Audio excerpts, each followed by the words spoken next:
Welcome to south Indian cooking. இன்றைக்கி நம்ம பார்க்க போகிறது ஹோட்டல் ஸ்டைலில் கோபி மலாய் குருமா. இது வீட்டில் இருக்கிற பொருள் வச்சு ரொம்ப டேஸ்ட்டாக செய்ய போகிறோம். இது கூடவே குட்டி குட்டியாக நம்ம பூரி செஞ்சு பசங்களுக்கு கொடுத்து பாருங்கள். ரொம்பவே விரும்பி சாப்பிடுவாங்க. டேஸ்ட்டும் ரொம்ப சூப்பராக இருக்கும். ஒரு பவுலில் ஒரு ஸ்பூன் கசகசா, ஒரு 15 முந்திரி சேர்த்துங்க, 10 பாதாம். இப்போ இதை சேர்த்துட்டு நல்லா கொதிக்கிற தண்ணியாக சேர்த்துருங்க. இது ஒரு அரை மணி நேரம் நல்லா ஊறட்டும். அப்போ தான் நம்ம அரைக்க சொல்ல நல்லா க்ரீமியாக வரும். ஒரு மீடியம் சைஸ் காலிஃப்ளவர் இதில் சுட தண்ணி சேர்த்து 10 நிமிஷம் கழித்து நல்லா வாஷ் பண்ணிவிட்டு எடுத்து வச்சுருக்கேன் பாருங்கள். இப்போ இந்த காலிஃப்ளவர் ரொம்ப சின்னதாக கட் பண்ணக்கூடாது. இந்த மாதிரி கட் பண்ணி எடுத்துங்க. இந்த மாதிரி பெரிய சைஸாகவே கட் பண்ணி எடுத்துங்க. ரொம்ப சின்னதாக கட் பண்ணாதீங்க. இப்போ ஒரு பேன் வச்சுட்டு 2 டேபிள் ஸ்பூன் ஆயில் சேர்த்துடலாம். இப்போ ஆயில் சூட இருந்து ஒரு 4 ஸ்பூன் மஞ்சள் தூள் சேர்த்துட்டு நம்ம வாஷ் பண்ணி வச்ச காலிஃப்ளவர் இதோட சேர்த்துடலாம்.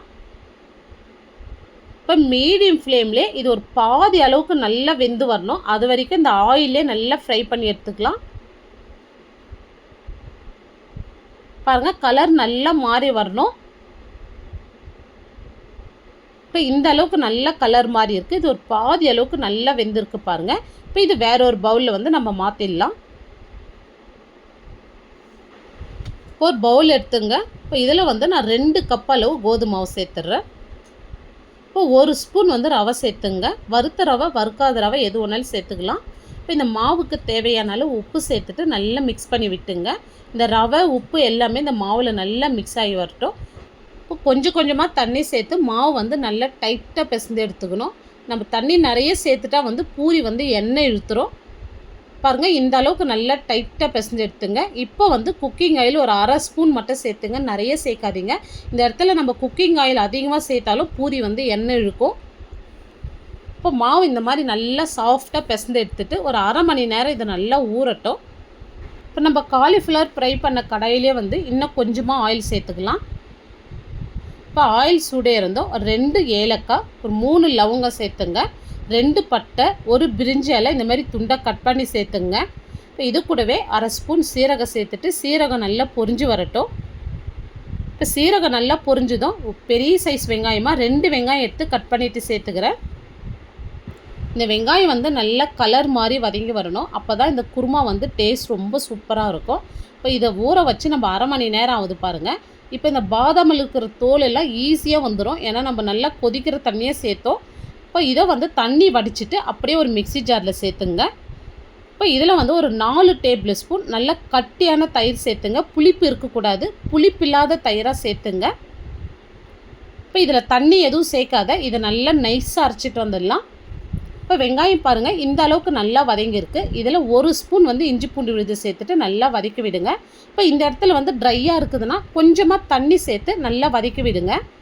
இப்போ இஞ்சி பூண்டு பேஸ்ட்டு சேர்த்து இந்த அளவுக்கு நல்லா வதங்கி வந்திருக்கு. இப்போ நம்ம அரைச்ச பேஸ்ட் அப்படியே இதோடு சேர்த்துடலாம். பாருங்கள், இந்த அளவுக்கு நல்லா நைஸாக அரைச்சிருக்கேன். இப்போ இதை அப்படியே சேர்த்துட்டு இப்போ இது கூடவே காரத்துக்கு நான் ஒரு 1.5 ஸ்பூன் சில்லி பவுடர், 1.5 ஸ்பூன் தனியாத்தூள் சேர்த்துங்க, அரை ஸ்பூன் மிளகுத்தூள், அரை ஸ்பூன் சீரகத்தூள் சேர்த்துங்க, ஒரு 1/4 ஸ்பூன் மஞ்சள் தூள் சேர்த்துருங்க. இப்போ பாருங்கள், இது நல்ல ஒரு திக்கான கன்சிஸ்டன்சியில் இருக்குது. இப்போ நம்ம சேர்த்த பொருள் எல்லாமே நல்லா ராஸ்மல் போயிட்டு இந்த அளவுக்கு நல்லா வதங்கி வரணும். இப்போ நம்ம ஃப்ரை பண்ணி வச்ச காலிஃப்ளவரை இதோடு சேர்த்துடலாம். இப்போ இதை நல்லா இந்த மசாலாலே கலந்து விடுங்க. இப்போ ஃப்ளேம் சிம்மில் வச்சுட்டு ஒரு 2 நிமிஷத்துக்கு மூடி போட்டு விடுங்க. சென்டரில் நல்லா கலந்து விடுங்க. இப்போ பாருங்கள், இந்த அளவுக்கு வந்திருக்கு. இப்போ இதில் ஒரு அரை ஸ்பூன் கரம் மசாலா. இப்போ நான் 150 ml நல்லா காய்ச்சி ஆற வச்ச நல்ல திக்கான பாலை எடுத்திருக்கேன். இப்போ இந்த பால் இந்த மசாலாவில் சேர்த்தா திரிஞ்சு போகுமான்னு கேட்பீங்க. கண்டிப்பாக திரிஞ்சு போகாது. டேஸ்ட் ரொம்பவே சூப்பராக இருக்குங்க. இப்போ இதுக்கு பதில் 2 ஸ்பூன் மலாய் இல்லைனா ஃப்ரெஷ் க்ரீம் கூட 2 ஸ்பூன் சேர்த்துக்கலாங்க. இப்போ நான் பால் சேர்த்துக்கிறேன். இப்போ பால் சேர்த்துட்டு நல்லா கலந்து விடுங்க. இப்போ பாருங்கள், இந்த அளவுக்கு திக்காக இருக்குது. இது கூடவே கொஞ்சமாக நான் தண்ணி சேர்த்துக்கிறேன். நிறைய சேர்த்துறாதீங்க. ஆல்ரெடி காலிஃப்ளவர் பாதி அளவுக்கு நல்லா வெந்திருக்கு. இப்போ இந்த அளவுக்கு தண்ணி சேர்த்தா போதும்.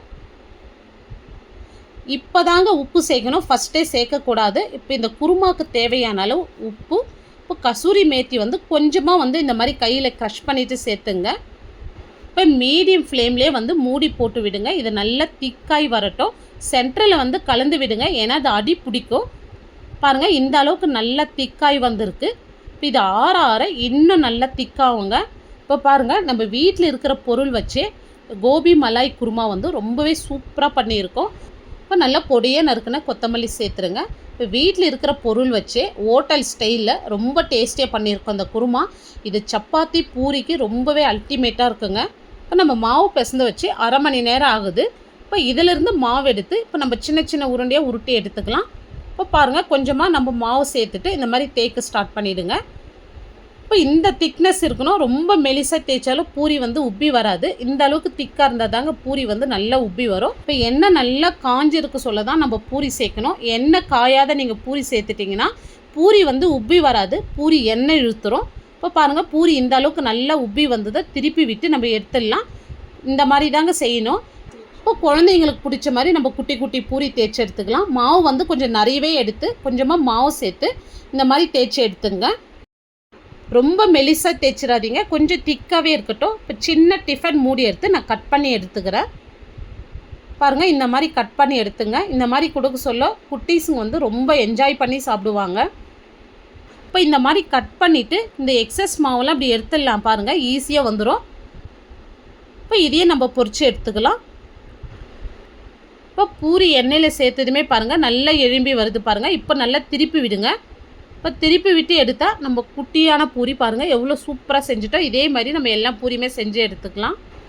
இப்போ குருமா பார்த்திங்கன்னா நல்லா ஆறி இன்னும் நல்லா திக்காய் வந்திருக்கு பாருங்கள். இப்போ இது கூட நம்ம பூரி வச்சு சர்வ் பண்ண சொல்ல டேஸ்ட்டு ரொம்பவே சூப்பராக இருக்கும். குழந்தைங்களாம் இந்த மாதிரி செஞ்சு கொடுத்தீங்கன்னா விரும்பி சாப்பிடுவாங்க. நம்ம வீட்டில் இருக்கிற பொருள் வச்சு தாங்க செஞ்சுருக்கோம். மலாய்க்கு பதில் நம்ம பால் சேர்த்து செஞ்சுருக்கோம். ஆனால் டேஸ்ட் வந்து ஒரே மாதிரி தாங்க இருக்கும். இந்த வீடியோ உங்களுக்கு பிடிச்சிருந்தால் கண்டிப்பாக நீங்கள் ஒரு முறை செஞ்சு பாருங்கள். லைக் பண்ணுங்கள், ஷேர் பண்ணுங்கள். நம்ம சேனலை வந்து ஃபஸ்ட் டைம் பார்க்குறீங்கன்னா சப்ஸ்கிரைப் பண்ணிவிட்டு அப்படியே ஆல்ன்ற ஆப்ஷனையும் கிளிக் பண்ணிவிடுங்க. தேங்க்ஸ் ஃபார் வாட்சிங்.